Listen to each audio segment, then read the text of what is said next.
Hello, ask exporter video series में आपका स्वागत है। आपको एक्सपोर्ट इंपोर्ट रिलेटेड कोई भी क्वेरी है, यहाँ पे वीडियो के नीचे कमेंट कीजिए, मैं उसका आंसर आपको यहाँ पे वीडियो के माध्यम से दूंगा। I am Paresh Solanki, international export import trainer and exporter. First comment है यहाँ पे, सर कस्टम ऑफिसर पैसे मांगते हैं 2 नंबर, वो पैसे एफओबी में जोड़ सकते हैं क्या? तो यहाँ पे मैं आपको बता दूं, एज ए एक्सपोर्टर आपको पैसा देना नहीं होता है। अगर आपने कुछ गलती किया है तो फिर वो जो है आपसे मांग सकते हैं, वरना आप क्या कीजिए, उसको बोलिए आप क्वेरी निकालिए, हम सोल्व करके देते हैं। तो आपको जो भी क्वेरी है वो सोल्व कर देना है, क्योंकि बार बार पैसा देना तो कोई मीनिंग नहीं बनता है। देखो कभी क्या होगा, गलती हो गया तो हिसाब किताब करना पड़ता है, बट बार बार ऐसा करने का जरूरत नहीं है। दूसरा, आप उसको एफओबी में जोड़ना चाहते हो तो जोड़ सकते हो, कोई प्रॉब्लम नहीं है। उसमें मिसलेनियस एक्सपेंसेस या एक्स्ट्रा एक्सपेंसेस के नाम पे आप जो है प्राइसिंग में जोड़ के बाहर से ले सकते हो, बट मैं आपको रिकमेंड करता हूं, एक्सपोर्ट में कहीं पैसा देना होता नहीं है और आप भी मत दीजिएगा। पहले तो एक्सपोर्ट इंपोर्ट सीखिए। देखिए पैसा क्यों देना होता है, एक ही चीज होता है,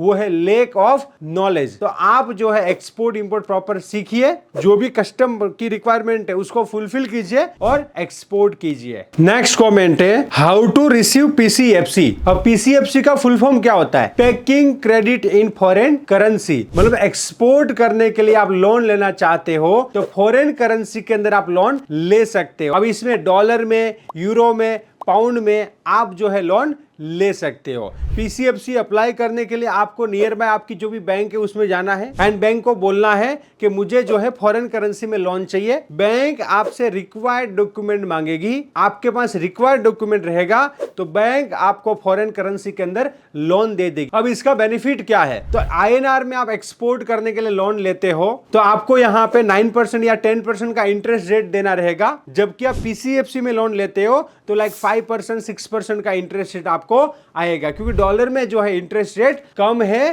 compare to INR. Next comment है सचिन का, बाय एयर एलसीएल के साथ एक्सपोर्ट कर सकते हैं क्या? बाय एयर में जनरली जो है कार्गो पैलेट में जाता है, तो आप 1 किलो 2 किलो 1 बॉक्स 2 बॉक्स भी एक्सपोर्ट कर सकते हो, कोई प्रॉब्लम नहीं है। मतलब बाय एयर तो जो है जनरली एलसीएल ही होता है। नेक्स्ट कमेंट है कैशबैक माफिया का, क्या मर्चेंट एक्सपोर्टर के लिए बैंक रियलाइजेशन सर्टिफिकेट मैंडेटरी है? तो यहां पे मैं आपको बता दूं, चाहे एक्सपोर्टर मैन्युफैक्चरर एक्सपोर्टर हो या मर्चेंट एक्सपोर्टर हो, BRC bank realisation certificate compulsory है। तो आप इंडिया से एक्सपोर्ट करते हो, एक्सपोर्ट करने के बाद जब विदेश से पूरा पेमेंट आ जाता है उसके बाद बीआरसी जनरेट करना कंपलसरी है। नेक्स्ट कमेंट है सैयद का, सर क्या हम आईसीडी से एफओबी कर सकते हैं? तो यहां पे मैं आपको बता दूं, आप आईसीडी से एक्सपोर्ट कर सकते हो, बट एफओबी का जो मीनिंग होता है, कंटेनर को शिप के किसी भी भाग में रख देना, उसे बोलते हैं एफओबी। मैं खुद भी एक एक्सपोर्टर हूं, मैं खुद अहमदाबाद आईसीडी से एक्सपोर्ट करता हूं तो कोई प्रॉब्लम नहीं। एफओबी इंकोटम में एक्सपोर्ट करता हूं,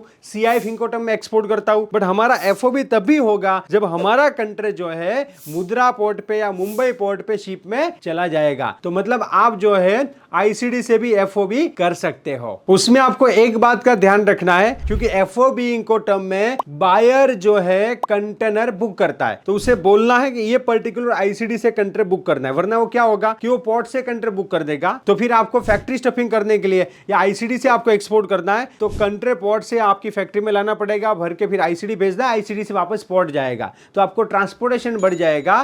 तो आपको बायर को बोलना है कि ये आईसीडी से लोकेशन से कंटेनर बुक करना है, तो फिर कोई प्रॉब्लम नहीं रहता है। नेक्स्ट कमेंट है सांता क्लाउड का, कोर्स की ड्यूरेशन कितनी है? हमारा जो एक्सपोर्ट इंपोर्ट का ट्रेनिंग रहता है वो 3 डेज का ऑफलाइन ट्रेनिंग है एंड 1 मंथ का ऑनलाइन ट्रेनिंग रहता है। मतलब आप ऑफलाइन भी ज्वाइन कर सकते हो, ऑनलाइन भी ज्वाइन कर सकते हो। जो लोग ऑफलाइन ज्वाइन करते हैं उसको ऑनलाइन कॉम्प्लीमेंट्री रहता है, मतलब पूरा 1 मंथ प्लस 1 मंथ 2 महीने का पूरा लाइव ऑनलाइन ट्रेनिंग रहता है। तो आप जो है ऑफलाइन भी ज्वाइन कर सकते हो प्लस ऑनलाइन भी ज्वाइन कर सकते हो, जिसके अंदर दोनों के अंदर 100% सिखाने का गारंटी है। नेक्स्ट कमेंट है यूजर का, सर डीएनबी क्या है? डीएनबी को बोलते हैं डन्स एंड ब्रैडस्ट्रीट रिपोर्ट। मतलब आप एक्सपोर्ट करना चाहते हो, आपको बायर का वेरिफिकेशन करना है, आपको बायर की जेन्युइनिटी चेक करना है, तब आप जो है डीएनबी रिपोर्ट बायर का निकाल सकते हो। नेक्स्ट क्वेश्चन है, sir what is the transferable and non transferable LC। अब यहाँ पे ये दोनों जो है LC के टाइप है, मतलब ट्रांसफरेबल LC मतलब क्या होता है, यहाँ पे मैं मर्चेंट एक्सपोर्टर हूँ। अब LC के अंदर क्या होता है, एक्सपोर्ट के 15 डेज के बाद पेमेंट आता है। अब यहाँ पे मेरा मैन्युफैक्चरर जो है वो मेरे से पहले ही पैसा मांग रहा है। अब 10 लाख रुपीस का LC है, LC में मुझे 10 लाख रुपीस मिलेंगे, बट कब मिलेंगे, जब मेरा एक्सपोर्ट हो जाएगा, उसके 10 to 15 डेज में मुझे पेमेंट मिल जाएगा। तो मैं बायर को बोल सकता हूं कि मुझे ट्रांसफरेबल LC चाहिए, जिसके अंदर मुझे 10 लाख का LC आएगा, वो LC में से लाइक 9 लाख या 8 लाख का मैं ट्रांसफर जो है कर दूंगा मैन्युफैक्चरर को। मतलब जो LC ट्रांसफर हो सकती है उसको बोलेंगे transferable LC।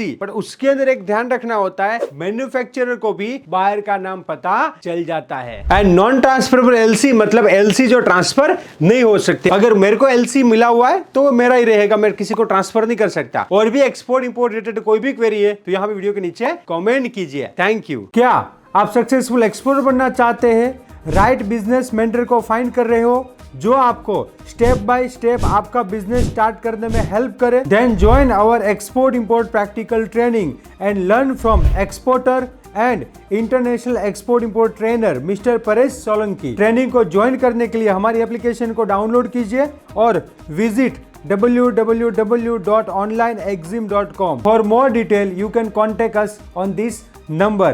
Let's go global together. Join now.